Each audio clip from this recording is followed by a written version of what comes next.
नमस्कार, मैं हूं अभय कुमार। आप देख रहे हैं अपना खास कार्यक्रम बिहार समाचार।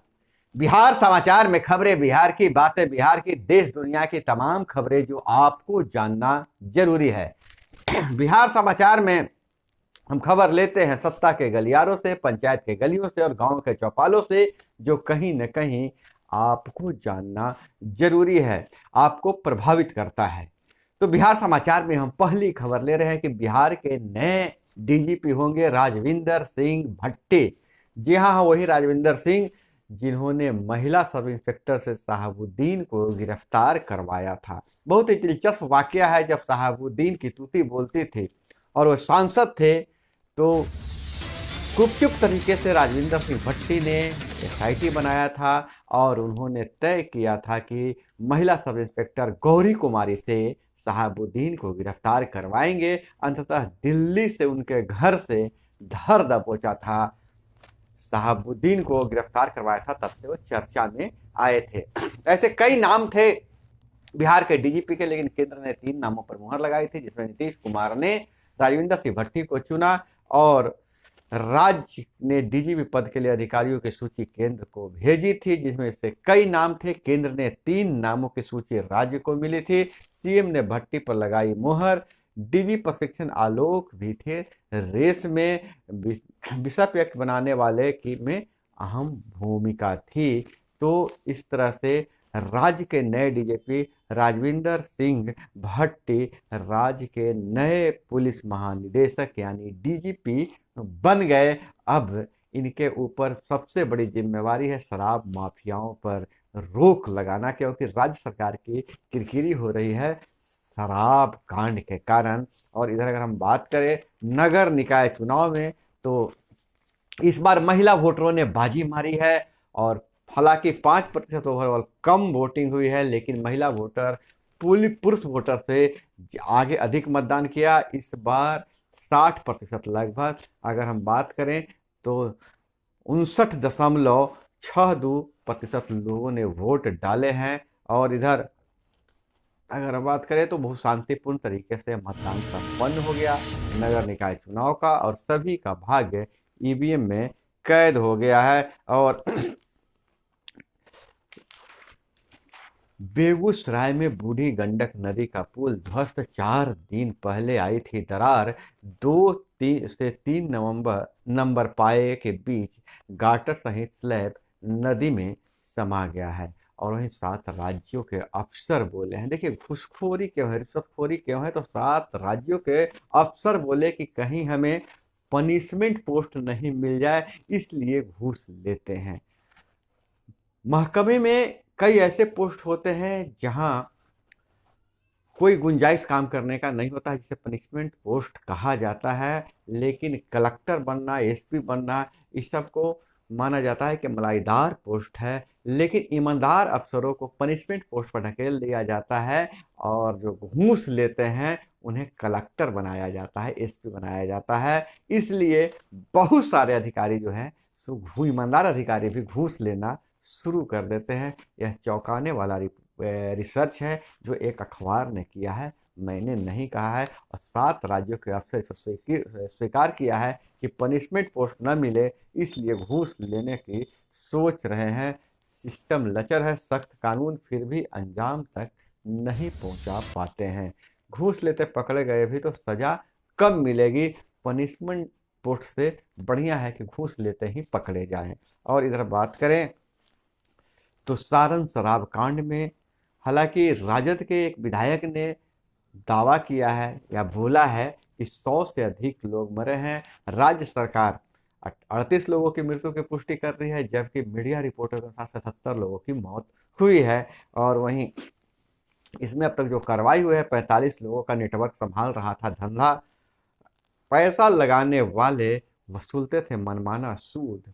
शराब लाने के लिए जो पैसा लगाते थे उन्हें मनमाना सूद मिलता था। और सारण शराब कांड, एक और शराब माफिया गिरफ्तार। अब तक शिकंजे में 9 है। सारण में 5 थाना क्षेत्रों में अभी भी शराब के स्टॉक है। समझिए कितना बड़ा नेटवर्क यह था। और वहीं अमनाबाद गोलीकांड का फरार बालू माफिया दानापुर प्रखंड का उप प्रमुख शंभू गिरफ्तार हो गया है। 2.5 माह से थी तलाश, स्कॉर्पियो से था स्कॉर्पिया से था शंभू, घर के पीछे लगी थी पुलिस। और एक राइफल 15 कारतूस जब्त, एएसपी ने की पूछताछ। और झारखंड से दिल दहलाने वाली खबर आई है, साहिबगंज के श्रद्धा से भी क्रूर हत्याकांड को अंजाम दिया गया है। धर्म बदलने को कहा, नहीं मानी तो पत्नी के 50 टुकड़े कर दिए। जी, साहिबगंज के बेरियो का किरदार अंसारी, दिलदार अंसारी दिल्ली के आफ्ताब से भी ज्यादा सातिर निकला। उसने श्रद्धा वालकर हत्याकांड से भी ज्यादा क्रूर हत्याकांड को अंजाम दिया है।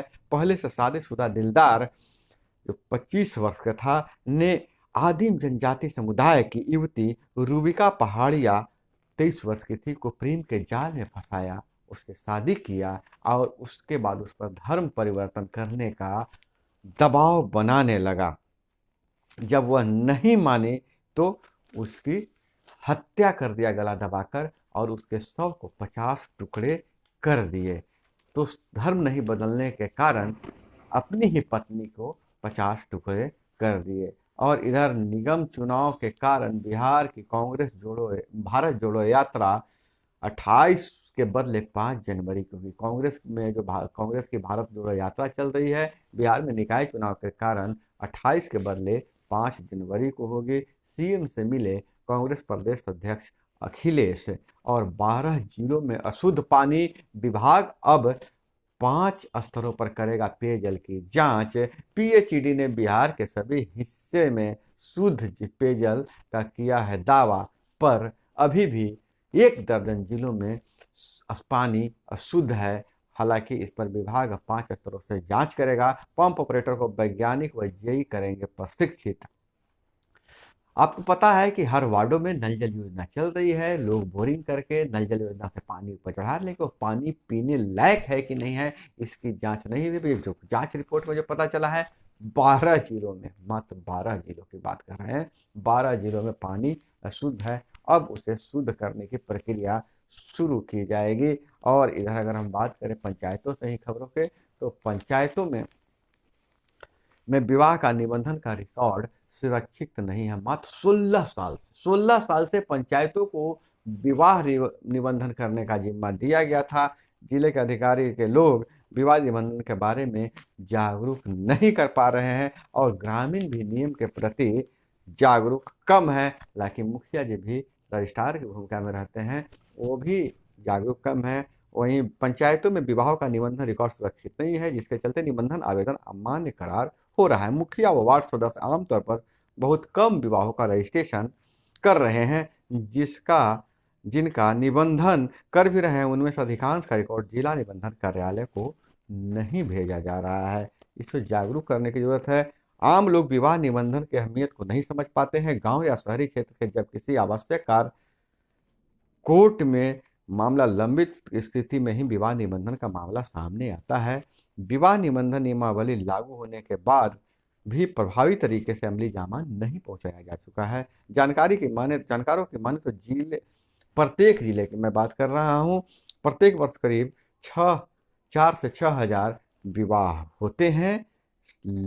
जिला पंचायती राज प्राधिकारी ने बताया है कि उन्हें आवश्यक निर्देश दिया जा रहा है। अब लोगों को जागरूक किया जाएगा। पंचायतें और वार्ड सदस्य विवाहों का निबंधन करवाएं। और इधर बात करें, सुशील मोदी शराब कांड पर सियासी घमासान पसरा हुआ है। मृतक के परिजन को हक नहीं दे रही है सरकार, कोर्ट जाएगी भाजपा, सुशील मोदी का बयान है।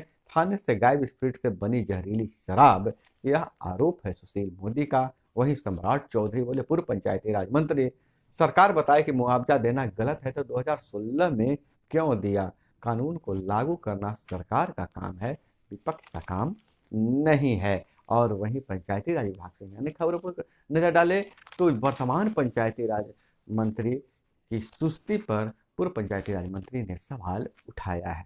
वार्ड सदस्य अपने 9 सूत्री मांगों को लेकर लगातार प्रदर्शन कर रहे थे। अपनी विभिन्न माध्यमों से अपनी मांगों को सरकार तक पहुंचाने का प्रयास कर रहे हैं, लेकिन अब तक कोई ठोस कदम नहीं उठाए जा रहे हैं। हालांकि मसौदा पर मसौदा बनाया जा रहा है, फाइलें मोटी होती जा रही है, लेकिन वार्ड सदस्यों को कौन कौन सी योजनाओं का लाभ मिलेगा, कितना लाभ मिलेगा, वहीं ग्राम कचहरी के स्तर पर सरपंच और पंच को विकास कार्यों में कितनी भागीदारी मिलेगा, अभी पब्लिकली अभी तक सरकार नहीं ओपन कर पाई है, जिसके कारण विपक्ष भी अब हमलावर है। वहीं बगहा में गैंग रेप के बाद हत्या, गन्ने के पत्ते से गला घोट डाला, लापता थी किशोरी, 4 फीट गहरे गड्ढे में मिली उसका शव। यह मामला चल रहा है बगहा 2 प्रखंड की 9 नलजल के बोरवेल में पंचायत की 14 साल की किशोरी का गैंग रेप के बाद हत्या करके उसमें डाल दिया गया था उसके शव को। और विदेश की खबरों की अगर बात करें तो अमेरिका पर निर्भरता घटाएगा जापान, चीन से खुद निपटेगा। जापान का रक्षा का खर्च दोगुना किया गया है। दूसरे विश्व युद्ध के बाद यह सबसे बड़ी तैयारी है और यात्रा में नारे लगे हैं। और सचिन पायलट को फिर से सीएम बनाओ, यानी गुटबाजी रहेगी। और अगर हम बात करें, नौसेना को मिला मिसाइल डिस्ट्रॉयर मुगाओ, क्षमता है 74,000 टन का, परमाणु युद्ध की स्थिति में भी लड़ सकेगा भारत, समुद्री गति है 30 मील से ज़्यादा। और मेला देखकर लौट रहे 2 युवकों की सड़क दुर्घटना में मौत, 3 लोगों की जख्मी, बाइक पर सवार 2 और स्कूटी पर 4 लोग थे सवार, किसी ने हेलमेट नहीं पहना था। यह मामला आ रही है गुमला से, सदर थाना क्षेत्र के खरका गांव के समीप। शनिवार को देर रात 8 बजे अलग अलग घटनाओं में 2 युवकों की मौत हो गई है। और वहीं एक निजी स्कूल के शिक्षिका, हरियाणा का मामला है, ने कहा है कि चोटी काट देंगे, माथे पर तिलक लगाया तो एसिड से साफ कर देंगे। यह एक निजी स्कूल के शिक्षिका ने छात्रों को धार्मिक पहचान पर हमला बोलते हुए ऐसा धमकी दिया था, जिसे लेकर हिंदू संगठनों ने विरोध प्रदर्शन किया। शिक्षिका ने माफी मांगकर मामला को रफा दफा किया है। तो दोस्तों, यह थी वो तमाम खबरें जो आपको जानना जरूरी था। इसी तरह से खबरों के लिए जुड़े रहिए हमारे साथ। चैनल पे नए हैं तो चैनल को सब्सक्राइब कर लीजिए, वीडियो पसंद आए तो लाइक जरूर कीजिएगा। मिलते हैं अगली वीडियो में। जय हिंद, वंदे मातरम।